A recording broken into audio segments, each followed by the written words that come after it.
아버지 하나님, 저희가 또 올 한 해 중에 마지막 주일에 주님께 예배드리러 나왔습니다. 한 해를 돌아보니 참 저희가 오늘까지 지탱된 것이 다 주의 은혜입니다. 참으로 저희가 믿음을 지탱하고 오늘 여기까지 있게 된 것도 주의 크신 은혜요. 또 저희 육신이 이 땅에서 모든 필요를 채우시는 하나님의 은혜 가운데 채우심을 받고 또 오늘 이렇게 주님 앞에 나와 예배드릴 수 있게 된 것도 주의 크신 은혜입니다. 이 모든 은혜를 주님께 감사드리지 않을 수 없습니다. 또 내년을 생각하면서 주님께 의탁하지 않을 수 없는 것은 주님 올 한 해도 고비고비 우리를 도우신 것 같이 하나님께서 우리로 노화를 당기게 하시고 노성벽을 뛰어넘게 하시기를 기도드립니다. 모든 어려운 고비들 넘어갈 수 있는 능력과 인내와 지혜를 주시고 또 올해 한 해 동안 주님 저희로 평탄케 하시고 또 참으로 강건하게 살게 하셨던 것처럼 또 한 해도 하나님의 전적인 은혜로 살게 하시기를 기도드립니다.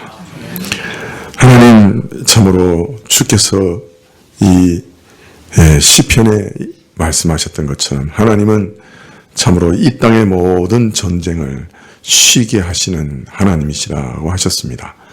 장차 우리 주께서 오셔서 그 일들을 완성하실 것이지만 하나님 우리가 지금도 참으로 평안을 원합니다. 이 나라에 지금까지 아슬아슬한 상황 가운데서도 평강과 평화를 지켜주셨던 하나님, 앞으로 다가오는 올 한 해, 새로운 한 해 가운데도 하나님께서 평강을 지켜주시기를 간절히 기도드립니다. 하나님, 우리 가정도 주님 평강 가운데 지켜주시고 우리 자녀들 한 사람 한 사람도 지켜 보호하여 주시옵소서. 하나님께 또한 간구드리는 것은 저희가 한 해를 마감하면서 저희 자신을 돌아보고 또 혹 하나님께 회개할 것이 있는지 저희가 돌아보게 하옵소서. 그래서 한 해를 넘기기 전에 주님 앞에서 다 회개하고 주님의 새롭게 하심을 얻을 수 있도록 도와주시기를 간절히 기도드립니다. 오늘도 주님 앞에 참으로 예물 드렸사오니 주님께서 이 예물 받으시기를 원하고 찬양을 받으시기를 원하며 주께서 말씀 가운데 함께 해주시기를 다시금 기도드립니다. 모든 것 주께 의탁드리옵고 예수님의 이름으로 기도합나이다. 아멘. 성경은 마태복음 13장 34절부터 35절 두 절입니다.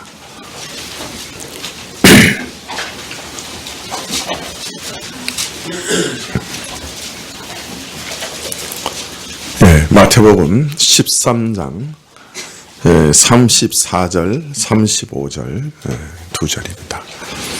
신약 22쪽입니다.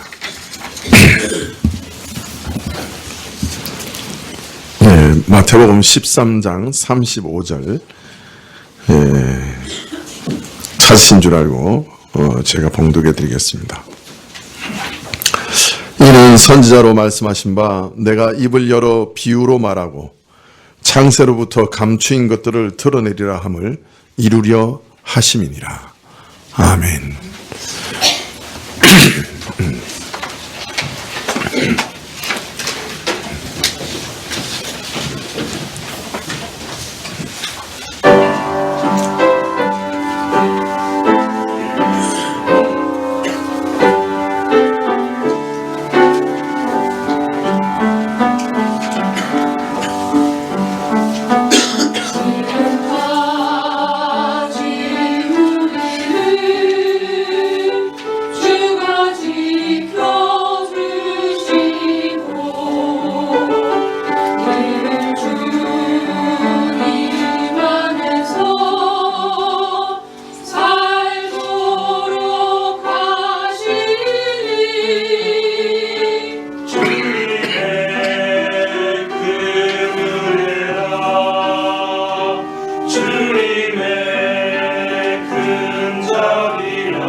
아멘. 예, 감사합니다.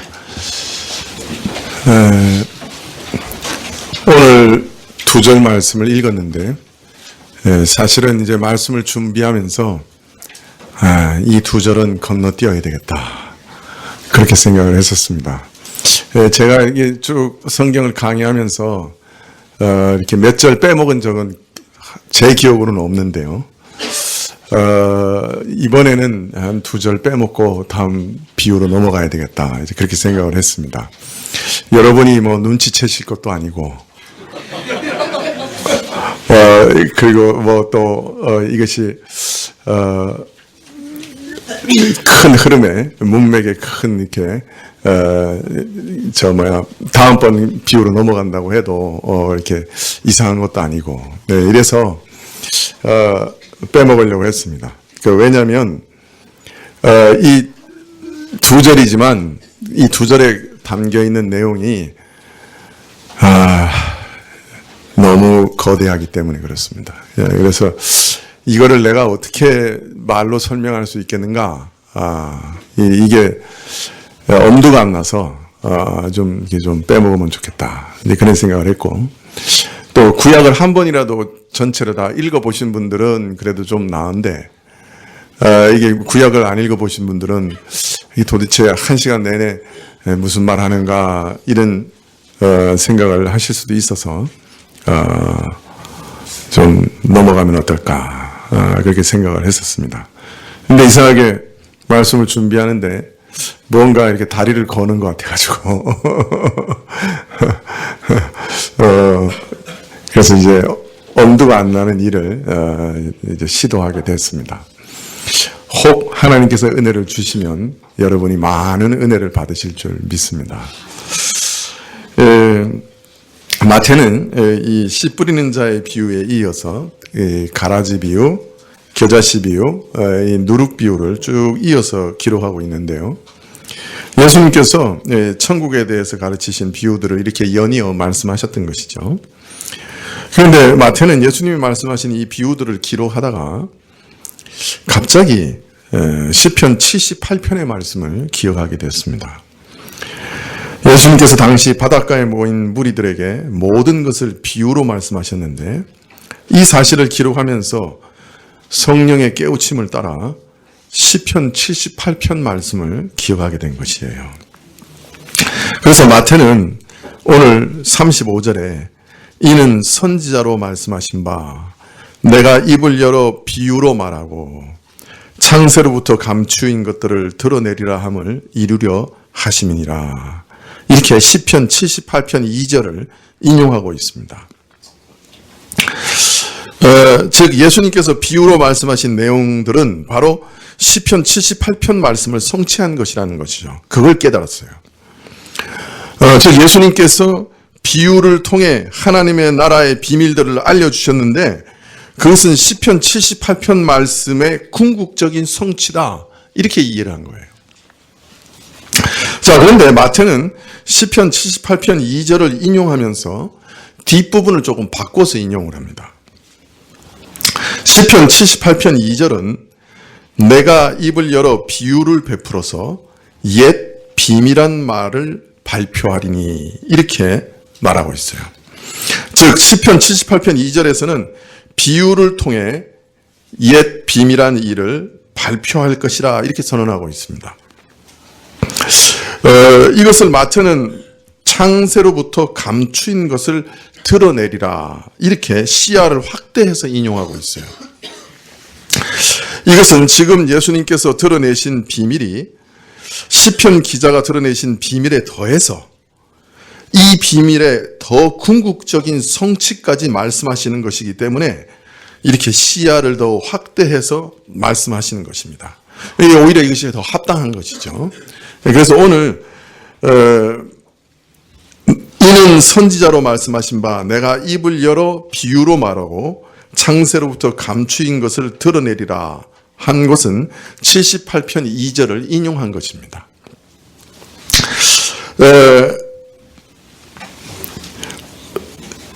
물론 여기서 시편 기자가 말한 것이지만 왜 선지자라고 얘기했느냐? 사실 그 역대기를 보면 이 찬송하는 것도 예언하는 거라고 얘기했어요. 그래서 이 찬송도 일종의 예언이다. 그래서 이 찬송을 작시한 이분을 선지자라고 말할 수 있는 것이죠. 자, 그런데 마태가 예수님께서 비유로 하나님 나라의 비밀을 말씀하시는 것을 보고 시편 78편 2절 말씀이 성취되었다는 것을 깨달았는데, 그럼 도대체 무엇이 성취됐다는 말일까요? 비유로 말씀하시는 것이 성취됐다는 말일까요? 아니면 비유로 숨겨진 옛 비밀을 말씀하시는 것이 성취됐다는 말일까요? 오늘 말씀 35절에 이는 선지자로 말씀하신 바 내가 입을 열어 비유로 말하고 창세로부터 감추인 것을 드러내리라 이렇게 얘기하셨기 때문에 비유를 통해 옛 비밀한 일을 드러내는 일을 성취하셨다. 그렇게 이해해야 되겠죠. 예수님께서 비유를 통해 옛 비밀한 일을 드러내신 것이 있고 이것은 창세부터 감추어져 있었던 것이다 하는 것을 지금 마태는 알리고 있는 것입니다. 자, 그러면 예수님께서 드러내신 창세로부터 감추어져 있었던 비밀은 무엇일까요? 우리는 예수님께서 드러내신 창세로부터 감추어져 있었던 비밀을 알기 위해서 시편 78편에서 아삽 선지자가 노래했던 옛 비밀한 일들이 무엇인가 하는 것을 먼저 살펴보는 것이 좋겠습니다. 예수님께서 바로 이 시편 78편이 드러냈던 옛 비밀한 일들을 온전히 성취하셨고 그래서 창세로부터 감추어져 있던 비밀을 온전히 알리셨다. 이렇게 말씀하고 있기 때문이죠. 자, 그러니까 78편 내용을 모르면 예수님께서 지금 성취하신 내용이 뭔지 이해할 수가 없는 거예요. 그래서 78편 내용을 간략하게라도 말씀드려야 예수님께서 지금 성취하신 비밀이 뭐냐 하는 것을 알 수가 있습니다. 자, 근데 문제는 시편 78편이 72절이나 되는 긴 시편이에요. 네. 그래서 이것을 만일 한 절씩 읽으면서 이렇게 말씀을 드리면 아마 두세 시간 걸릴 거예요. 그래서 고민을 많이 했는데, 그래서 제가 시편 78편을 읽지 않고 그 내용만 대강 말씀드려야 되겠다. 이제 그렇게 생각하게 됐습니다. 시편 78편은 서론, 본론, 결론으로 나눌 수 있습니다. 그런데 먼저 서론은 이스라엘로 하여금 과거 역사 속에 감추인 비밀을 대대로 전하게 하셨는데 그 목적이 뭐냐? 즉 이스라엘 78편 2절에서 옛 비밀한 일을 말씀하시겠다 이렇게 말씀하신 다음에 78편에서는 이스라엘의 역사를 쭉 말씀하세요. 그리고 그 역사에 담긴 의미를 얘기해 주세요. 자, 이처럼 과거 역사 속에 역사와 또 그 과거 역사 속에 담겨 있는 의미, 비밀을 대대로 전하게 하신 목적이 뭐냐? 서론에서 그거를 질문합니다. 하나님께서 이 비밀을 알리신 목적은 절망에 빠진 자들로 하여금 하나님께서 행하신 일들을 전해 듣고 오직 하나님께 새로운 소망을 얻게 하기 위해서다. 그러니까 절망을 빠진 사람들에게 이 메시지를 전달하는 것이다. 이렇게 얘기하세요. 그러니까 여러분이 오늘 이 메시지를 잘 이해하시면 혹 절망에 빠졌더라도 어떻게 되는 거예요? 소망을 얻어야 되는 거죠. 그러니까 제가 잘 전하면 소망을 얻게 되시는 거예요. 못 전하면 뒷말은 안 하겠어요. 자, 그래서 서론에는 왜 이 역사, 이스라엘 역사의 비밀을 얘기하느냐? 절망에 빠진 사람들에게 소망을 주기 위해서 얘기한다. 이렇게 얘기하신 다음에 본론에는 뭘 얘기하시냐면 에브라임 지파의 실패에 대한 얘기를 하세요. 에브라임 지파는 요셉의 두 아들 중에 하나고 차자였지만 장남이 아니었죠. 차남이었지만 이스라엘의 장자 지파로 임명을 받았어요. 그러니까 이스라엘을 이끌 지파가 이 에브라임 지파인 거죠. 근데 이 에브라임 지파가 철저히 실패했어요. 그 역할을. 그 일에 대해서 본론에서 얘기하고 결론에서는 뭘 얘기하냐면 이 에브라임 지파의 실패에 대한 하나님의 조처를 얘기하고 계세요. 이게 이제 시편 78편의 흐름인데요. 먼저 본론으로 들어가면 방금 말씀드린 대로 에브라임 지파는 사사시대에 이스라엘을 이끌어갈 책임을 맡은 지파였는데, 그러나 이 지파가 그 일을 감당하지 못했어요. 여호수아가 남겨두신 일을 감당하지 못했어요. 약속의 땅에서 가나안 족속을 쫓아내고 이스라엘로 하여금 그 땅에 심어 안식을 얻게 하는 그 일에 실패했습니다. 저들은 이스라엘 중에 가장 강한 지파였습니다. 활을 가지고 있었고 무기를 가지고 있었습니다. 그런데 전쟁의 날에는 물러갔습니다. 왜 물러갔느냐? 언약을 어기고 여호와의 행하신 것과 저희에게 보이신 기사를 잊었기 때문이다. 즉 이전 역사에 드러난 하나님의 말씀과 능력, 하나님이 누구신가 하는 것을 잊어버렸다. 다음 세대에 전하지 못했다. 그 지식이 단절됐다. 그것이 에브라임의 실패의 원인이다. 이렇게 말씀하십니다. 자, 그리고 바로 이어서 에브라임이 잊어버린 이전 세대의 역사가 무엇인가를 쭉 말씀하십니다. 그것은 광야 40년간의 역사라고 말씀하십니다. 하나님께서 홍해를 가르시고 이스라엘을 애굽에서 구출해 내셨습니다. 그리고 약속의 땅 가나안으로 인도해 가셨죠. 자, 만일 이스라엘이 광야를 지나고 약속의 땅 가나안으로 바로 들어갔다고 하면 참 좋았을 거예요. 그러나 어떻게 됐습니까? 예? 어떻게 됐습니까? 예? 바로 들어갔어요? 아니죠. 이스라엘은 가나안에 바로 들어가지 못했습니다. 가나안을 정탐한 정탐꾼들의 부정적인 보고를 받은 이스라엘은 가나안으로 올라가는 하나님의 명령을 거부했습니다. 그 결과 40년 동안 광야를 뺑글뺑글 돌면서 떠돌아다녔어요. 자, 이스라엘은 이런 고통스럽고 어려운 일을 겪으면서도 자신의 잘못이나 자신의 부패한 성품을 잘 깨닫지는 못했습니다. 하나님께서는 낮에는 구름기둥으로 밤에는 불기둥으로 저들과 함께 하시고 인도하셨어요. 친히 함께 하신 것을 보이셨어요. 그러나 오히려 물이 없으면 목마르다고 아우성치고 매일 기적같이 아침마다 주시는 만나는 이제 질렸으니까 좀 우리 고기나 좀 먹고 싶다고 막 아우성을 칩니다. 메마르고 무미건조한 광야 생활이 지겹고 힘겨운 까닭에 걸핏하면 마음이 격동돼서 하나님을 원망하되 애굽으로 돌아가자. 그리고 모세를 돌로 치려고까지 하였습니다.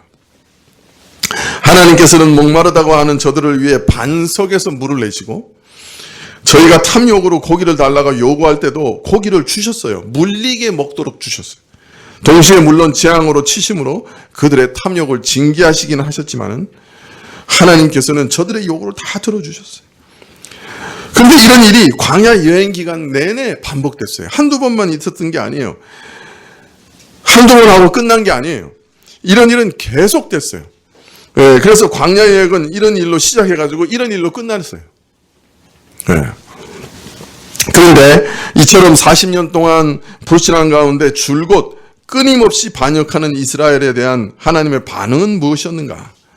시편 78편 38절에 이렇게 얘기합니다.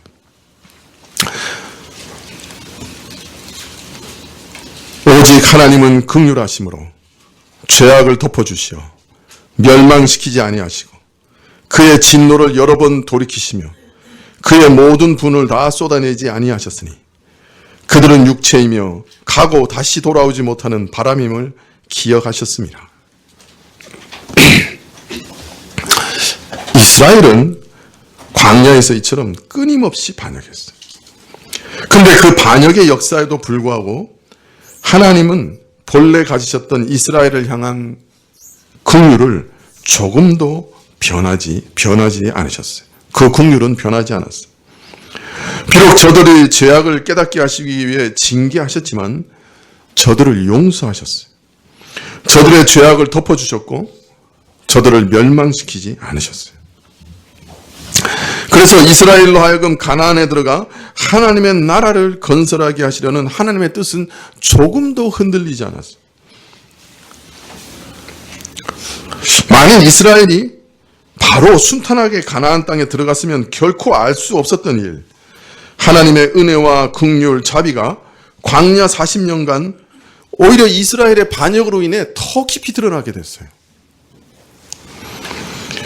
거듭거듭 반역하는 일로 인해 하나님의 용서와 오래 참으심, 긍휼이 얼마나 크고 얼마나 깊은지 저들의 반역으로 인해 오히려 더 드러나게 됐던 것이죠.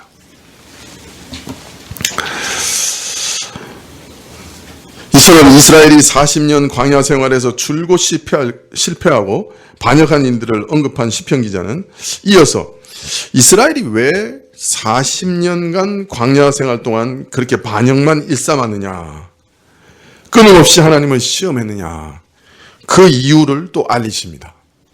여러분 구조를 아시겠어요? 맨 처음에 에브라임이 실패한 걸 말씀하시고, 에브라임이 왜 실패했느냐?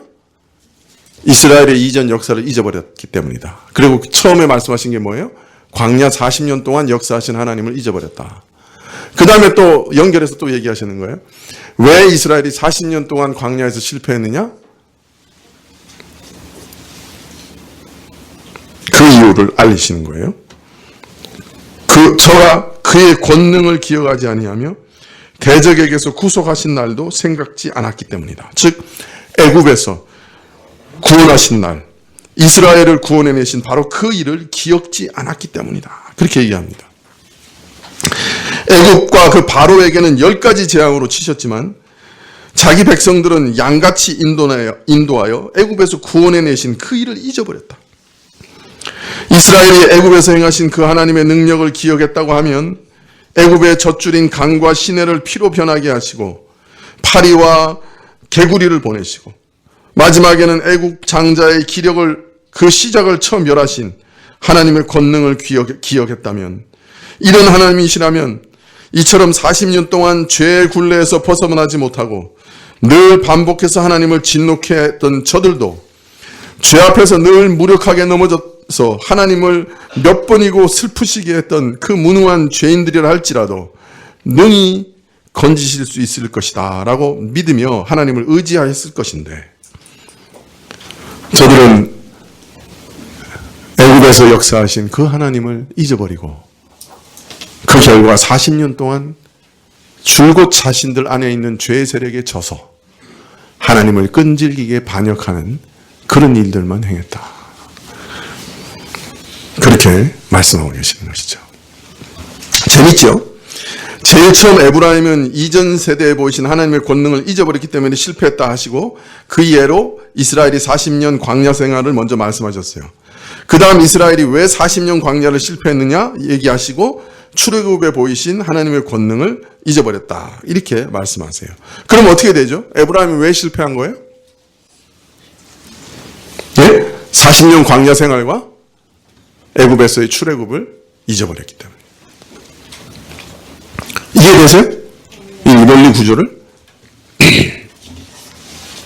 즉 이스라엘의 모든 실패는 과거에 보이신 하나님의 일과 능력을 잊어버렸기 때문에요. 에브라임은 광야 40년 동안의 역사와 출애굽의 역사를 잊어버렸고, 광야 40년 동안 배반한 사람은 출애굽의 역사를 잊어버렸고, 그러니까 이스라엘이 배반한 것은 다 과거의 하나님의 역사를 잊어버렸기 때문인 것이죠. 만일 에브라임이 이 사실들을 기억했다면 아무리 가나안인들이 강하였다고 해도 철병거를 가지고 철병기를 가지고 그랬다고 해도 능히 이길 수 있었을 것이라는 말씀입니다. 이어서 시편 기자는 에브라임 지파의 실패를 또 다시 기록합니다. 먼저 40년 광야 생활 이후 이스라엘은 가나안으로 들어갔습니다. 하나님께서 이스라엘을 광야 가운데서 연단하셔서 저희로 광야 여행이 끝마칠 즈음에서는 이 가나안을 정복하실 만한 믿음을 얻게 하셨어요.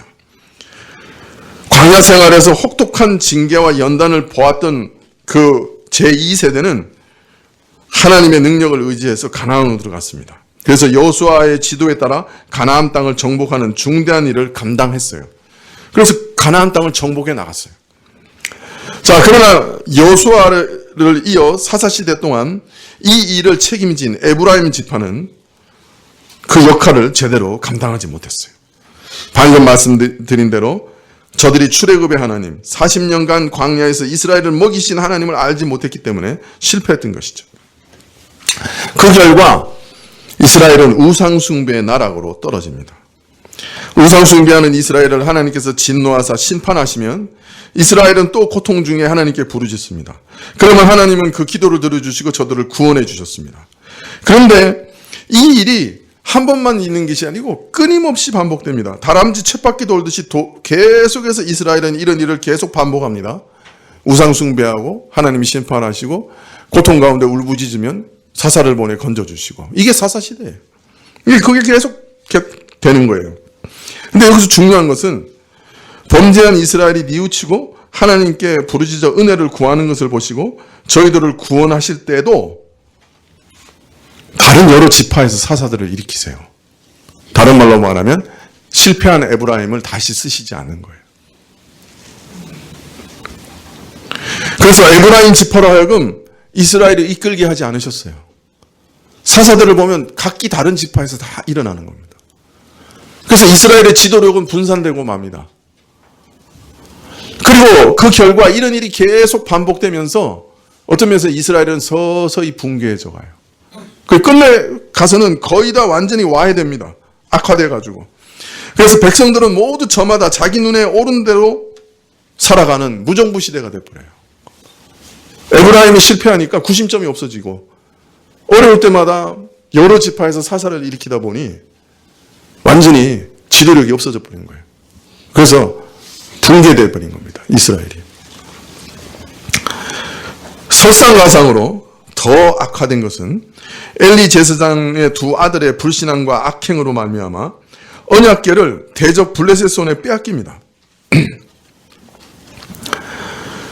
블레셋에서 언약궤가 돌아온 이후에는 다시 실로 성소로 돌아가지 않아요.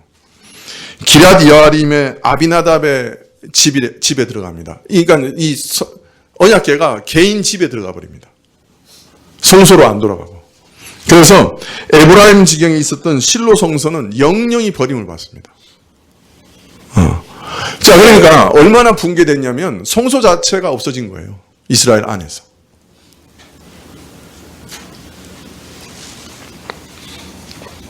자, 마지막으로 결론부에 시편 기자는 그러나 하나님께서 이런 절망적인 상황에서도 이스라엘을 버리지 않으셨다고 노래합니다. 하나님께서는 다윗을 세우십니다. 다윗에게 기름 부어 메시아로 세우시고 이스라엘로 하여금 모든 대적으로부터 안식을 누리게 하십니다. 다윗은 왕궁을 짓고 나라가 안정되자 아비나답의 집에서 언약궤를 다윗성으로 메어 올립니다. 그리고 간절한 마음으로 하나님의 성전을 다시 건축하려고 합니다. 성전을 건축하고자 하는 그 다윗에게 하나님께서는 오히려 영원한 왕권을 약속하시고 그 후손으로 하나님의 성전을 짓게 하시겠다고 약속하십니다. 하나님께서는 완전히 망해버린 이스라엘을 구원하셨습니다. 다시 구원해내십니다. 다윗의 손에 의해서 구원해내시고 솔로몬 시대에 하나님의 나라를 다시금 일으켜 회복시키십니다. 성전까지 다시 회복시키십니다. 더 놀랍게 회복시키십니다.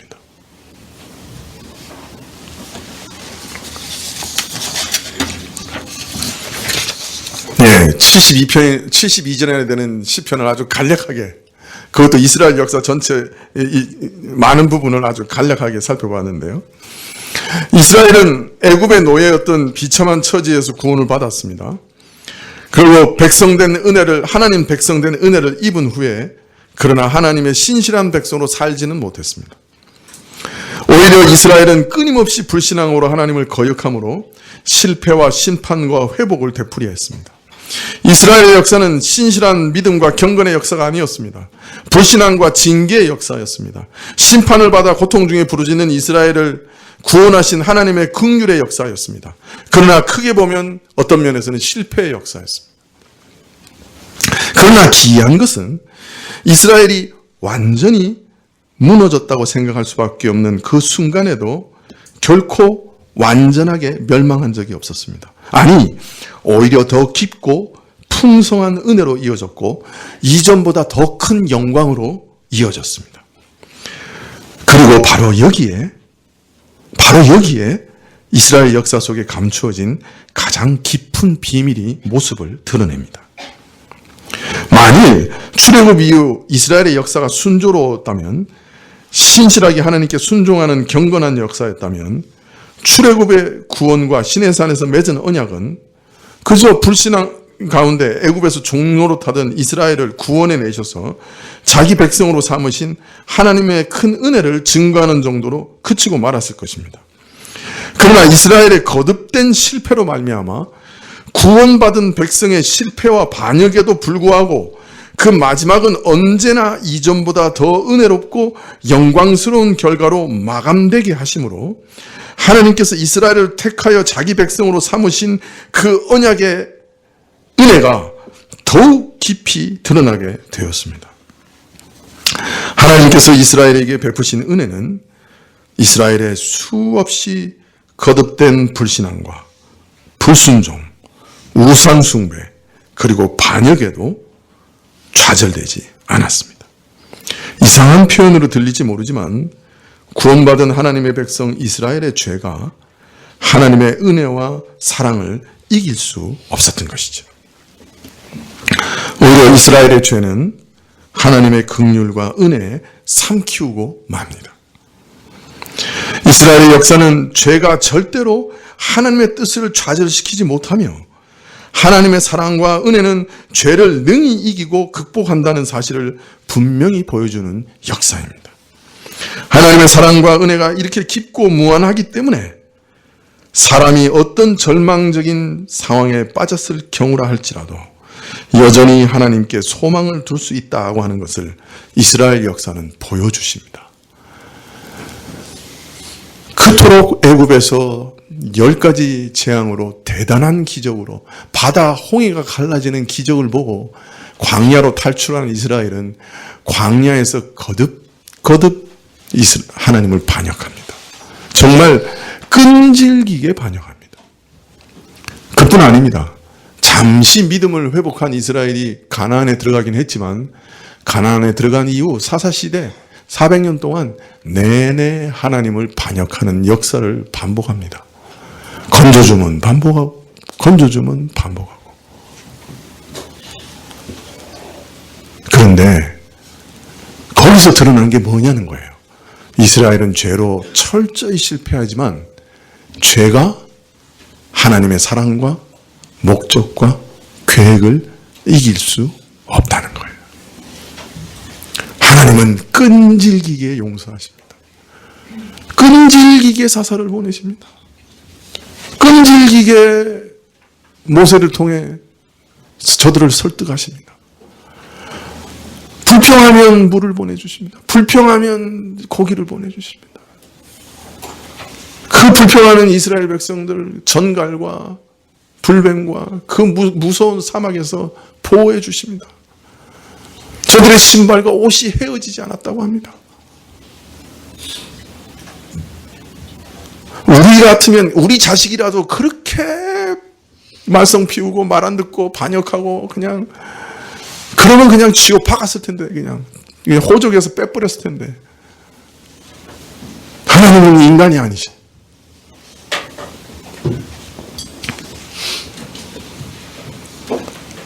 이스라엘의 역사는 뭘 보여주느냐? 인간 안에 있는 죄가 얼마나 지독한 건가 하는 걸 보여주는 동시에 그러나 그런 죄라도 하나님의 사랑과 긍휼과 자비와 용서를 이길 수 없다 하는 사실을 보여주는 겁니다.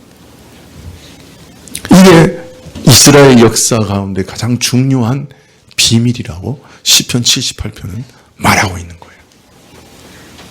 이게 이스라엘의 역사의 가장 중요한 비밀이라.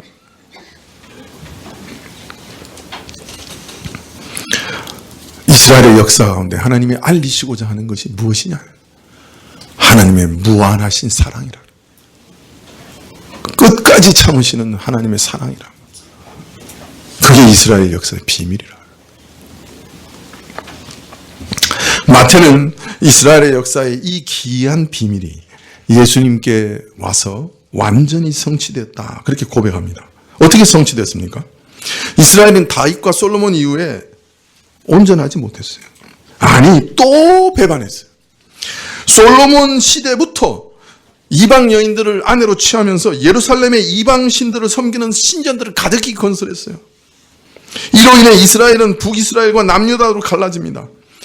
이 두 나라는 서로 반목하다가 북이스라엘은 아수르에게, 유다는 바벨론의 포로로 잡혀갑니다. 포로로 잡혀갈 때까지 우상 숭배를 끊이지 않습니다. 예루살렘 성 안에 이 끝부터 저 끝까지 우상으로 가득 채우고 억울한 피로 가득 채웠어요. 그리고 이런 포로 생활은 그 이후에도 계속됩니다. 바벨론 포로가 돼서 돌아왔지만 예수님 당시 유대는 여전히 로마의 식민지였어요. 이처럼 완전히 멸망한 이스라엘, 이제 하나님께서 이스라엘을 통해 하나님 나라를 세우시겠다고 하셨던 그 아브라함의 약속은 완전히 폐하여진 것 같이 보였습니다. 근데 바로 그때 하나님의 아들이시요, 하나님 나라의 진정한 건설자시요, 하나님 나라의 유일한 왕이신 예수님이 이 땅에 오셨습니다.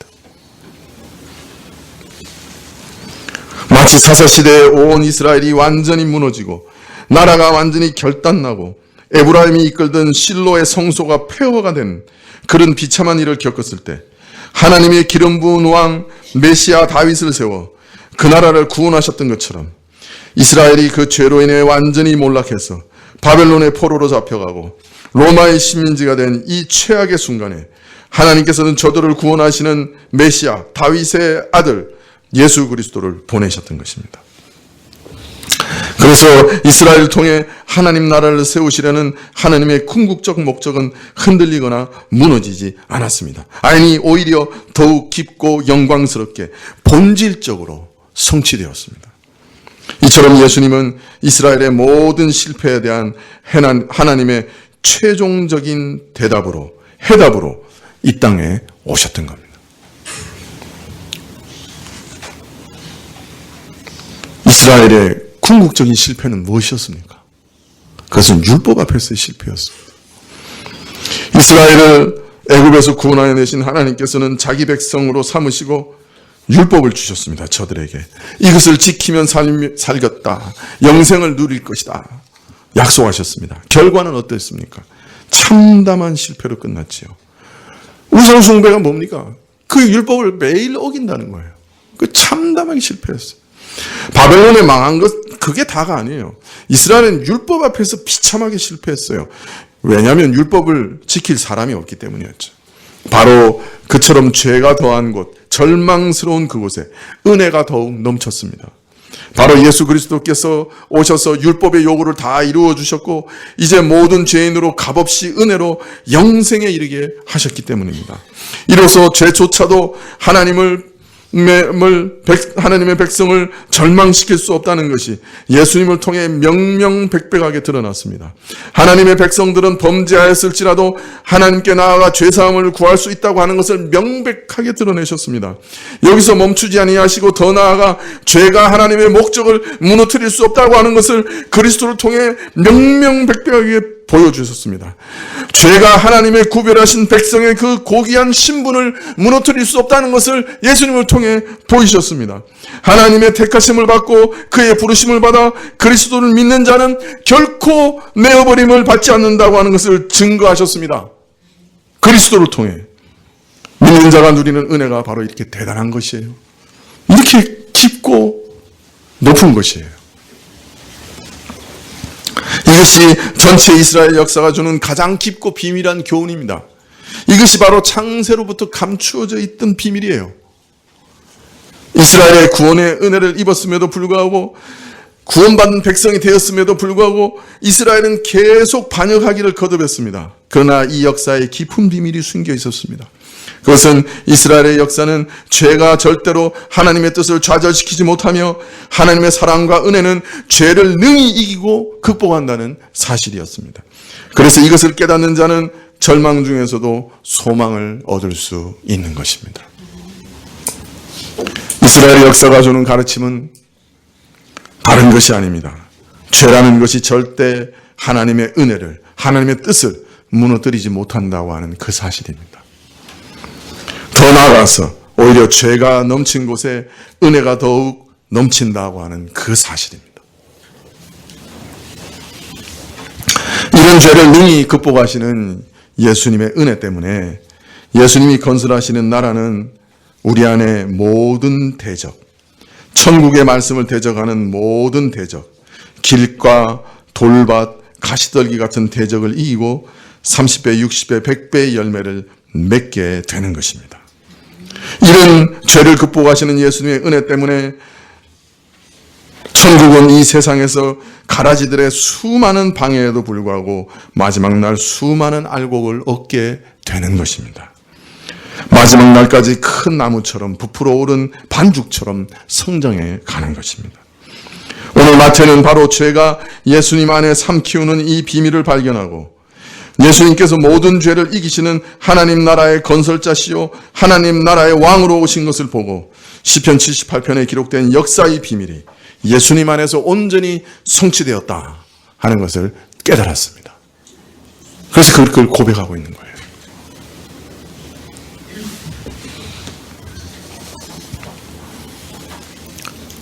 그리고 이 역사의 비밀은 오늘 우리 자신에게도 참 소망이 됩니다.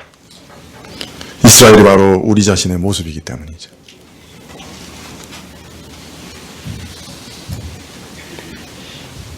우리하고 많이 닮았죠.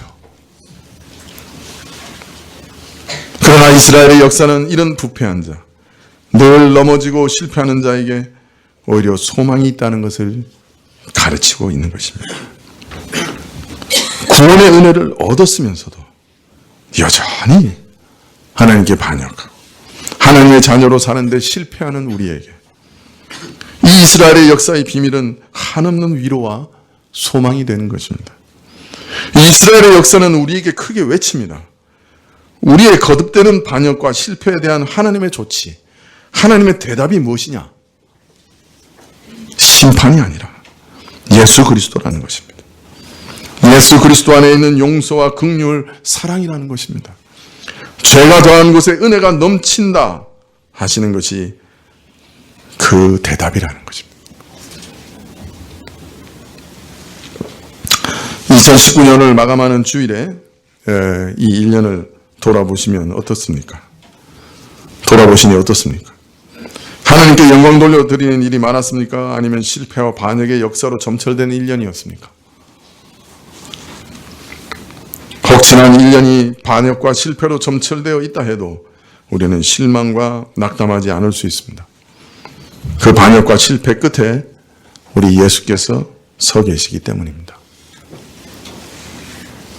우리를 용서하시고 우리를 끝까지 붙드시는 예수님이 거기 계시기 때문입니다. 우리는 낙담하지 않고 다시 일어나 소망을 가지고 예수님 때문에 새해를 맞이할 수 있는 것입니다. 기도하시겠습니다.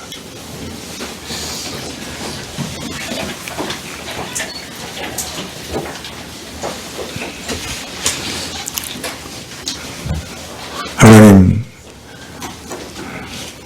성경 어느 곳을 펼쳐도 하나님은 사랑이시라 그렇게 읽어진다. 옛 선진 중에 누가 말한 것을 기억합니다. 오늘 말씀 들어보니 참으로 성경 어느 곳을 펼쳐봐도 하나님은 긍휼과 자비이시며 사랑이시다 기록하고 계신 것을 발견합니다. 우리가 이것을 믿을 수 있게 하여 주시옵소서.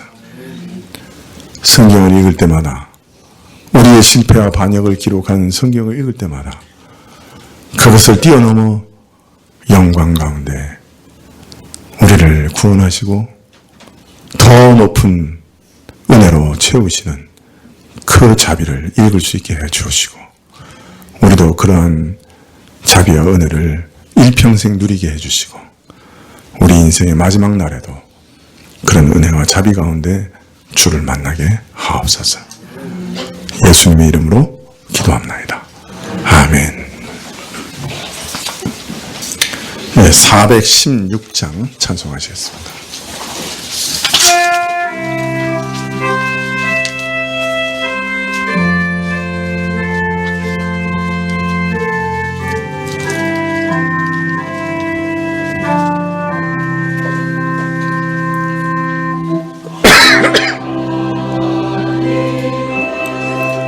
외아들을 주시는 데까지 세상 사랑하니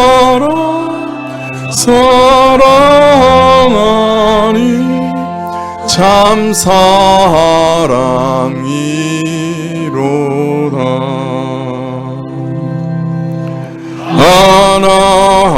하나님은 사랑이라 죄악에 빠졌던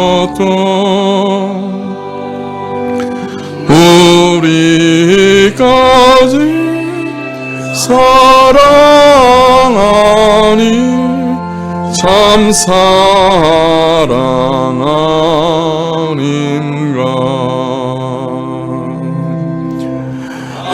하나님을 배반하고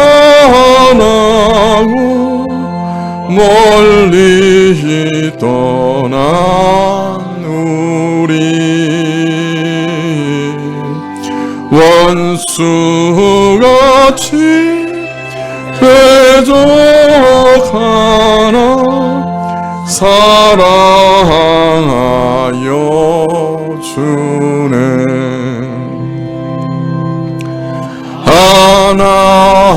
하나님은 사랑이라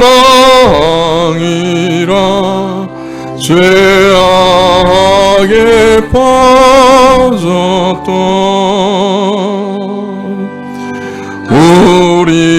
우리까지 사랑하니 참 사랑 아닌가. 세상 죄를 사하시려 우리 죽을 대신 성자 예수 십자가에 고난 받으셨네.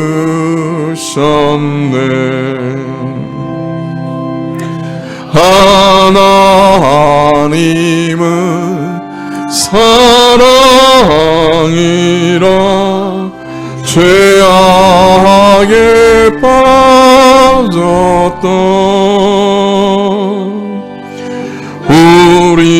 우리까지 사랑하니 참 사랑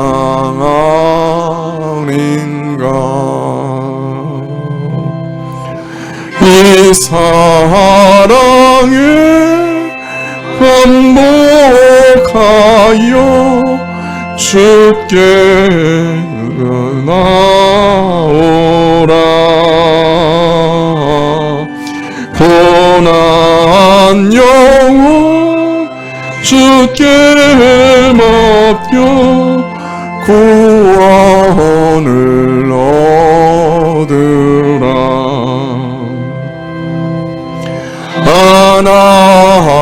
하나님은 사랑이라 죄악에 빠졌던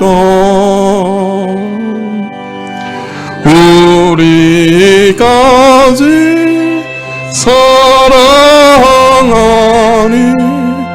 참 사랑 아닌가.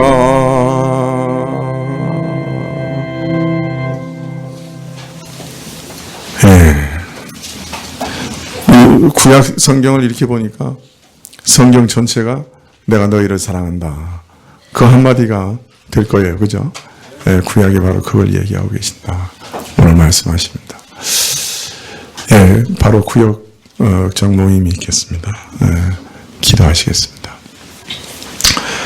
지금은 우리 주 예수 그리스도의 은혜와 하나님 아버지의 그 크신 사랑과 이 은혜와 사랑을 깨닫게 하시고 누리게 하시는 성령님의 교통하시고 역사하심이 참으로 성경을 통해 우리를 설득하시고 성경 말씀 전체를 통해 우리를 사랑하신다 말씀하시는 그 하나님 앞에 감격하여 머리 숙인 주의 백성들 위해 지금부터 영원까지 함께 계실지어다. 아멘.